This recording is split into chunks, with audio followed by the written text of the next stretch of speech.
Katana, renowned for their sharpness and artistic beauty, are highly valued worldwide. However, the captivating form known today did not exist from the beginning, but evolved over time due to various factors throughout Japan's history. Among these, a significant event that greatly influenced the development of the Japanese sword was the Mongol invasions of Japan, known as the Genko. Surprisingly, the Mongols played a substantial role in the evolution of the Japanese sword. How did the Mongol invasions, one of the greatest crises in Japanese history, lead to the evolution of the Japanese sword? The era is the 13th century during the Kamakura period in Japan. This era marked the first establishment of a shogunate in Japanese history, a time when political power was not in the hands of the emperor, but was instead held by samurai warriors. With samurai holding the reins of political power, conflicts erupted across the country, leading to a surge in demand for Japanese swords. This demand resulted in the flourishing of numerous swordsmiths. The Kamakura period is often referred to as the golden age of the Japanese sword, a time when the sword underwent significant evolution. Let's examine the characteristics of the Japanese sword of that time. Before the Mongol invasions, Japanese swords were made with a wide body and a thick blade, designed with practical combat in mind. The most distinctive feature was the ikubi-kissaki, a type of blade tip named for its resemblance to a boar's neck because of its wide body and packed point. Such swords perfectly reflected the robust and straightforward spirit of the Kamakura samurai, capable of cutting through even the sturdiest armor with their formidable appearance. At that time, the Japanese, having rarely felt the threat from foreign countries, continued to engage in conflicts among samurai within their own country. Amidst this, unsettling movements began in the Mongol Empire on the Eurasian continent. The Mongol Empire was once an immensely powerful empire, governing nearly 30% of the Earth's surface area. The empire was ruled by Kublai Khan, a figure well known even today. The reason why the Mongol Empire set its sights on Japan was as follows. Kublai Khan became interested in Japan after being told by the adventurer Marco Polo that Japan was a land of gold. Specifically, he was told, Japan is a large island located 1,500 miles away from the continent, and they possess an endless amount of gold. However, because it is so far from the continent, very few merchants travel to this island, which is overflowing with an extravagant amount of gold. Upon hearing that Japan held vast quantities of gold, Kublai Khan sent several letters to Japan. However, all of them were ignored. Losing patience, he finally decided to resort to military action. On October 3rd, 1274, the Mongols initiated their first invasion, known as the Battle of Bun'ei. The Mongol army, purportedly numbering around 40,000 troops, was supported by approximately 900 ships, making it a considerably large-scale operation. On October 5th, upon arriving at Tsushima in Nagasaki Prefecture, they quickly launched an attack, leading to a massacre. Tsushima, being an island distant from the mainland, was devastated without the chance for reinforcements from the central government. After committing a vast number of massacres, the Mongol army continued its invasion, reaching Hakata in Fukuoka Prefecture on October 20th. There, they began engaging with the Japanese forces that were waiting, unfolding a fierce battle.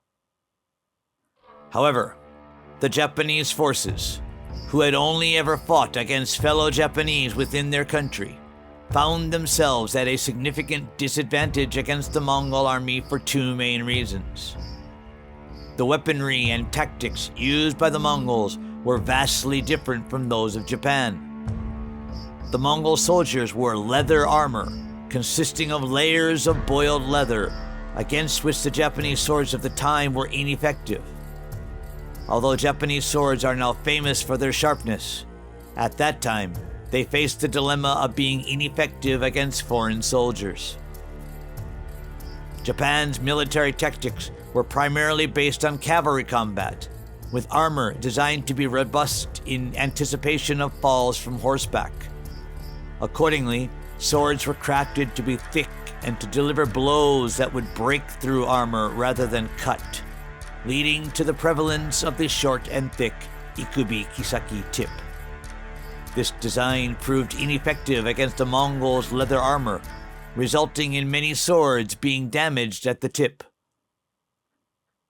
Furthermore, at that time, Japan employed a battle tactic where the fight would begin with the release of an arrow, followed by a mounted samurai announcing himself and engaging in one-on-one combat. In contrast, the Mongol army would signal the start of their attack by striking a gong, then swarming a single samurai in a group assault. From the perspective of the Japanese, who favored honorable combat, the Mongols' tactic of attacking in groups, regardless of whether the Japanese warrior was alone, might have seemed cowardly. However, such a notion of fairness was absent on the Mongol side. Thus, the Japanese forces, unaccustomed to group battles, were forced into a difficult struggle.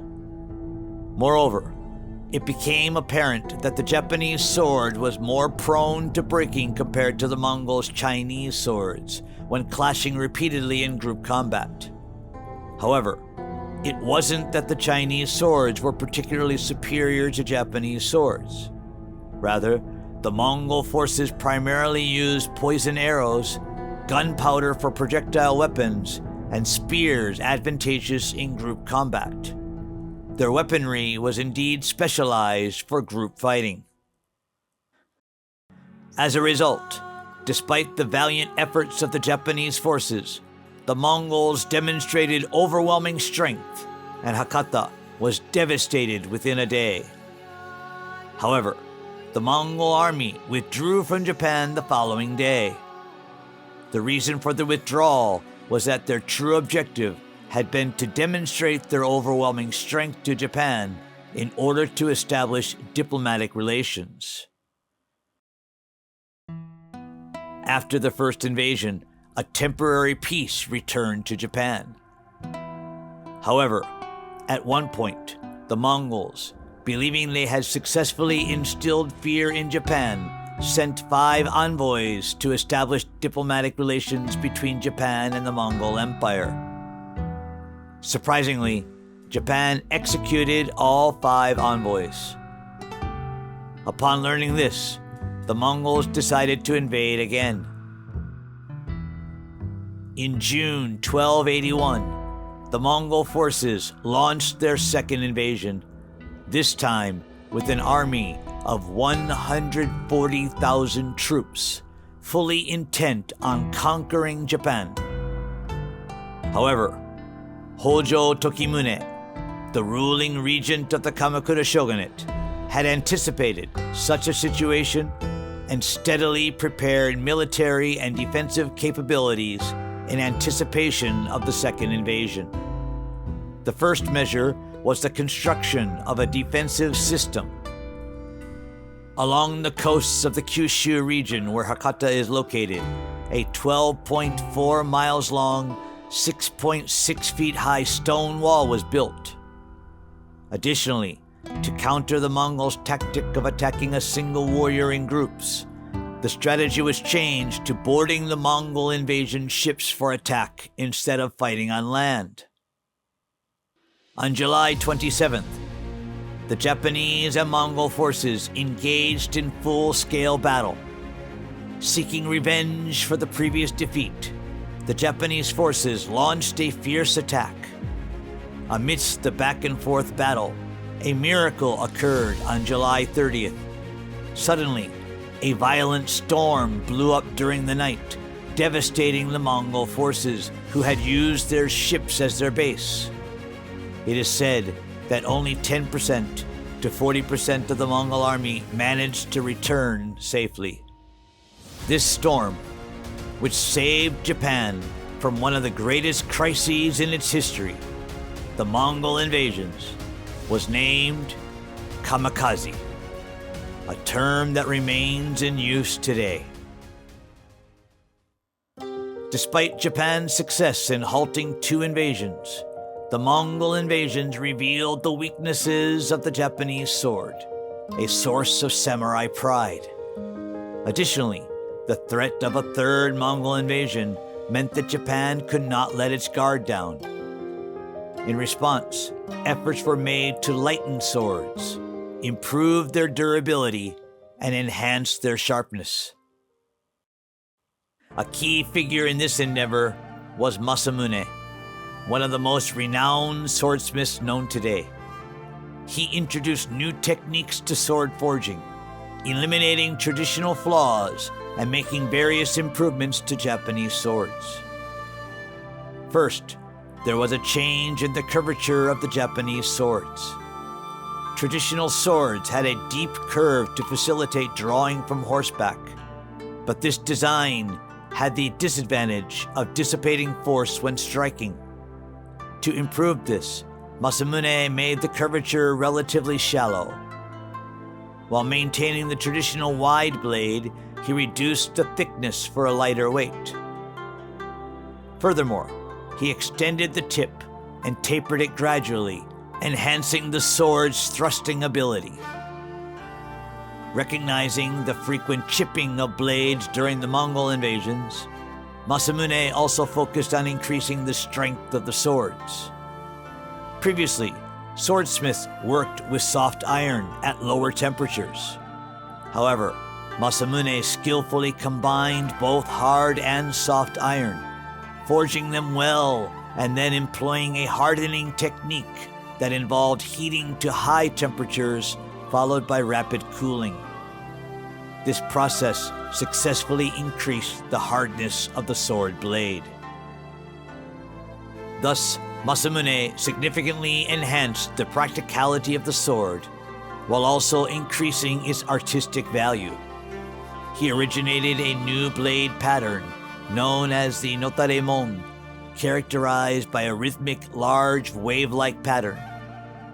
This innovation was akin to the development of ink wash painting during the Kamakura culture, which expressed images through the intensity and shades of ink alone. Masamune utilized a new method that freely manipulated the density of the iron particles.